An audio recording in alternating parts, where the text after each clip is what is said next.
Top quality और consistent performance के लिए सिर्फ सिल्वर पंप नाम याद रखना।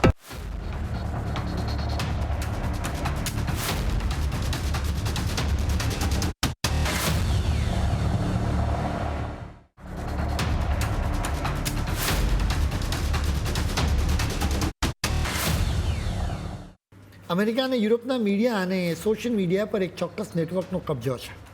આપણે પણ ફેસબુક, એક્સ અને ઇન્સ્ટાગ્રામ જેવા અમેરિકન સોશિયલ મીડિયાનો જ ઉપયોગ કરી રહ્યા છીએ. એટલે જ આ નેટવર્ક જેવું ચિત્ર બતાવે છે ને એ જ રીતે એ સ્થિતિને જોવા માટે આખી દુનિયાના લોકો મજબૂર થઈ જાય છે. તમે અત્યારે સ્પેન અને મોરોક્કોના સમાચારને જોઈ લો. તમે સોશિયલ મીડિયા અને વિદેશી મીડિયા જુઓ તો લાગે કે મોરોક્કોમાંથી હજારો લોકો સ્પેનની ધરતી પર ઘૂસી ગયા છે. હવે સ્વાભાવિક રીતે આપણે પણ ઘૂસણખોરીની સમસ્યાનો સામનો કરી જ રહ્યા છીએ, એટલે આપણે પણ એ જોઈને ગુસ્સો આવે. પરંતુ બધે એક સરખી સ્થિતિ ન હોઈ શકે. સોશિયલ મીડિયા પર રીલ્સ જોઈને પરિસ્થિતિનો અંદાજ ન લગાવી શકાય. તમે નકશો જુઓ ને તો ખ્યાલ આવશે કે ખરેખર કોણે ઘૂસણખોરી કરી છે. તમે નકશા પર નજર કરો તો ખ્યાલ આવે કે સ્યુટા તો ઉત્તર આફ્રિકામાં છે, જ્યારે સ્પેન યુરોપમાં છે. એટલે બંને પ્રદેશ અલગ અલગ ખંડમાં છે. મોરોક્કોમાંથી 50,000થી વધુ લોકોએ સ્યુટામાં જ ઘૂસણખોરી કરી છે. સ્પેનની મૂળ ધરતી પર ઘૂસણખોરી કરવામાં આવી નથી.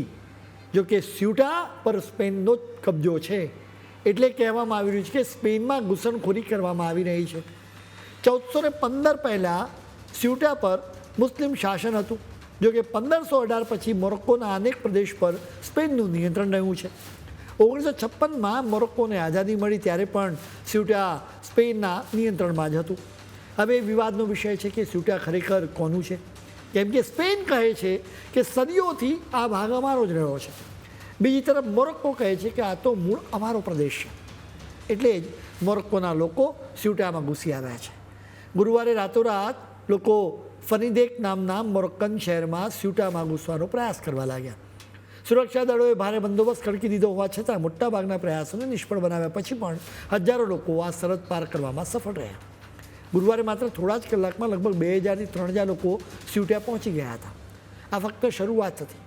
શુક્રવારે સ્થિતિ વધુ વણસી ગઈ જ્યારે સ્પેનના ગૃહ મંત્રાલયે એક ચોંકાવનારો આંકડો જાહેર કર્યો. મંત્રાલયના પ્રવક્તાએ જણાવ્યું કે છેલ્લા 24 કલાકમાં દરિયાઈ માર્ગે અને જમીન માર્ગે તેને આશરે 50,000 જેટલા લોકો મોરોક્કોથી સ્યુટામાં ઘૂસી આવ્યા છે. તાજેતરના વર્ષોમાં જોવા મળેલો આ સૌથી ગંભીર કટોકટી છે. સ્યુટામાં પ્રવેશવાનો પ્રયાસ કરતી વખતે ઓછામાં ઓછા 18 લોકોના મોત થયા છે. આ લોકો દરિયાના મોટા મોજાઓ વચ્ચે તરવાનો પ્રયાસ કરી રહ્યા હતા અથવા ઊંચી બોર્ડર ફેન્સિંગ પર ચડવા જતાં દુર્ઘટનાનો ભોગ બને. હવે સ્યુટાનું તંત્ર આ ઘૂસણખોરી સામે સંપૂર્ણપણે લાચાર બની ગયું છે. સ્થિતિ આટલી ગંભીર બનતા જ સ્પેન સરકારે તાત્કાલિક લશ્કર મોકલી પણ આપ્યું અને બોર્ડર પર કડક સુરક્ષા વ્યવસ્થા ખડકી દેવામાં આવી. સવાલ એ ઊભો થાય છે કે જે જમીન પર પહોંચવા માટે માઇગ્રન્ટ્સ પોતાના જીવ આપી રહ્યા છે, આખરે એ જમીન પર સાચો હક કોનો હશે? મોરોક્કોએ સ્યુટા અને મેલેલિયા બંને પર સ્પેનના કબજાને સ્વીકાર્યો નથી. સ્પેન સ્યુટા છોડવા માટે તૈયાર નથી. તમે સ્પેનનો દંભ કે પાખંડ જુઓ. તે એક તરફ સ્યુટા ખાલી કરવા તૈયાર નથી અને બીજી તરફ સ્પેન પોતે છેલ્લા કેટલાય દાયકાઓથી બ્રિટન સામે અવાજ ઉઠાવી રહ્યું છે. એ કહે છે કે બ્રિટન સ્પેનને જિબ્રાલ્ટર પાછું સોંપી દે. જિબ્રાલ્ટર સ્પેનની જમીન પર આવેલો એક વિસ્તાર છે જેના પર બ્રિટનનો 1713થી કબજો રહેલો છે.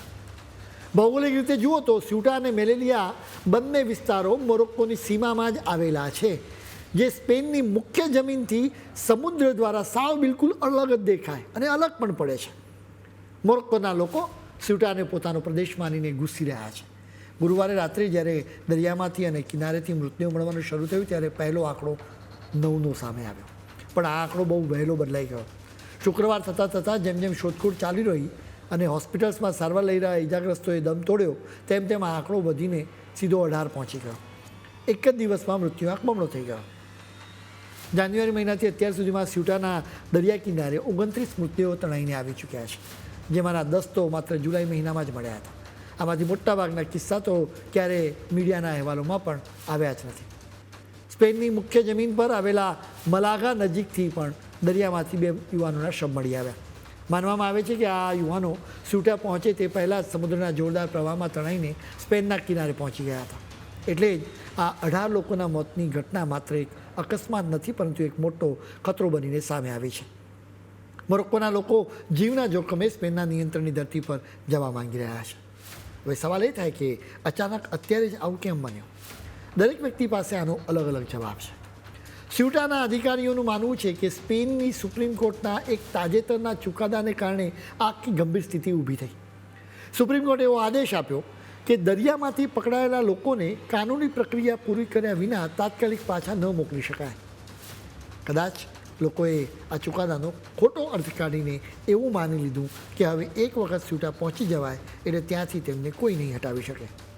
તમે એમ પણ ન સમજતા કે મોરોક્કોના લોકોમાં દેશભક્તિ જાગી એટલે તેઓ સ્યુટા પર કંટ્રોલ કરવા નીકળી પડ્યા છે. મૂળ કારણ દેશભક્તિ નથી, પરંતુ ભૂખ, બેરોજગારી અને એક ઉત્તમ ભવિષ્યની આશા છે. સ્યુટા અને મેલિલિયા આફ્રિકાની જમીન પર આવેલા સ્પેનના એવા બે ટુકડા છે જે સીધા યુરોપિયન યુનિયન સાથે જોડાયેલા છે. એટલે કે મોરોક્કોની સરહદ ટાપીને સીધા યુરોપમાં પગ મૂકવાનો આ સૌથી નજીકનો અને સૌથી સસ્તો રસ્તો છે. મોરોક્કોની વાસ્તવિકતા એ છે કે ત્યાં યુવાનોમાં બેરોજગારીનો દર ખૂબ જ ઊંચો છે. જેમને કામ મળે છે તેમને પગાર એટલો ઓછો મળે છે કે માંડ ગુજરાન ચાલી શકે.